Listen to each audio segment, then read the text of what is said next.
Гласот на Америка на македонски. Преку една деценија вашиот прозорец кон САД. А сега, директно од студиото во Вашингтон. Добро вечер, ова е ТВ журналот Newsflash на Гласот на Америка на македонски. Со вас во оваа емисија ќе биде Јане Бојаджиевски. 22 годишниот обвинет за оружениот напад во кој загинаа 6 лица, а тешко беше повредена конгресменката од Аризона Габриел Гифордс. Денеска ќе се појави пред суд во Феникс. Со ова ги започнуваме вестите. Джаред Лафнер се товари за обид за атентат вршен на Конгресот и за убиство и обид за убиство на вработен во федералната влада меѓу точките на обвинението. Американскиот председател Барак Обама повика на минута молчење понеделникот наутро во сеќавање на жртвите. Знамињата на Белата куќа и на други јавни и армиски објекти се на половина копие и така ќе останат неделава. Председателот на представничкиот дом Џон Бејнер најави дека гласањата во домот закажани неделава се одложени. Лекарите велат дека Гифордс се уште е во критична состојба, но се внимателни оптимисти дека ќе може да се опорави од прострелната рана во главата. Инцидентот во Аризона ја шокираше јавноста во САД и не се симнува од насловните страници. Додека трае истрагата, во земјата не запираат изливите на сочувство за жртвите, но и протести против насилството. Во продолжение следат реакциите на немилиот настан. Шокираност, жалост и неодговорени прашања по саботниот инцидент. Сведоците раскажуваат за ужасот. Имав среќа да не ме погоди куршум. Потресен сум од корен. Навидум решен да оди до крај и испука рој куршуми. Уапсениот 22-годишниот Джаред Ли Лафнер на YouTube објавил видео во кој обвинува владата за контрола на мислите и перење на мозоци. Истрагата вели дека е прерано да се спекулира за мотивите. Локалниот шериф Кларенс Дапник коментира. Има причина да се верува дека ова лице има ментален проблем. Реакции пристигаат од целата нација, од председателот на представничкиот дом Џон Бејнер. Напад на еден пратеник е напад на сите пратеници. Нема место за такво нешто во нашето општество. Од председателот Барак Обама, не само трагедија за вклучените, туку трагедија за Аризона и за целата земја. Од гувернерката на Аризона, Джен Бруер. Срцето ми е скршено. Габи е повеќе од колешка. Таа е пријателка. Од секогаш била истакната јавна службеничка. Конзервативните и прогресивни блогови разменија обвинувања за причините што лежат зад насилството, а ја истакна и екстремната хипербола што често се јавува во политиката. Канцеларијата на Гифордс во Аризона беше мета на вандализам минатата година. Гифордс е умерен демократ. Пред изборите во ноември, незиниот републикански против кандидат употреби прикази поврзани со оружје во политичка реклама.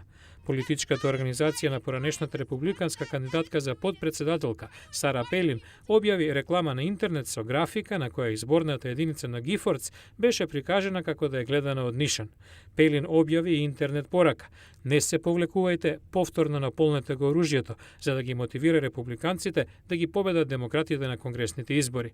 Нема докази дека осомничениот напаѓач бил под влијание на реториката против Гифордс или пак дека е на кој да е начин поврзан со републиканската партија или некоја друга политичка организација. Па сепак инцидентот придонесе неколку конгресмени да повикаат на подцивилна и понеексплозивна реторика во политичката дебата. Нарачајте бесплатен календар на Гласот на Америка за 2011. Појдете на www.glasnaamerika.com или пак на нашата страница на Facebook Глас на Америка. Нафтената индустрија во Соединетите Американски држави врши притисок врз владата на председателот Обама да ја преразгледа одлуката за ограничување на крајбрежното дупчење, што уследи по нафтената катастрофа на платформа на Бритиш Петролеум минатата година. Нова студија, нарачена од Американскиот институт за петролеум, вели дека побарувачката ќе нарасне за 50% до 2035. Без поголем пристап до нова нафта од американското крајбрежје, американската зависност за странска нафта ќе порасне. Ова тврдење има многу противници. Еве пресек на таа дебата. И покрај сите напори да се намали трошењето на нафта, Американскиот петролејски институт вели дека апетитот на Америка за нафта ќе расте. Джек Жерард, председателот на најголемата група во САД за трговија со нафта, вели дека решението е во поголемо дупчење во близина на американскиот брег, што ќе донесе илјадници нови работни места. Во наредните 3, 4, 5 години имаме шанса да бидеме локомотива за стимулирање на економијата. Овие се добро платени и барани работни места и се што треба е политичка волја. Тој поттикнува на дупчење во заливот на Мексико, во близина на источниот брег и делови на Аљаска. Но други тврдат дека ова е погрешен пристап. Ден Вајс е од Центарот за американски прогрес. Акцентот треба да го ставиме на намалување на побарувачката за нафта. Тоа би било побрзо, почисто и поевтино од драматичното проширување на дупчењето за повеќе нафта.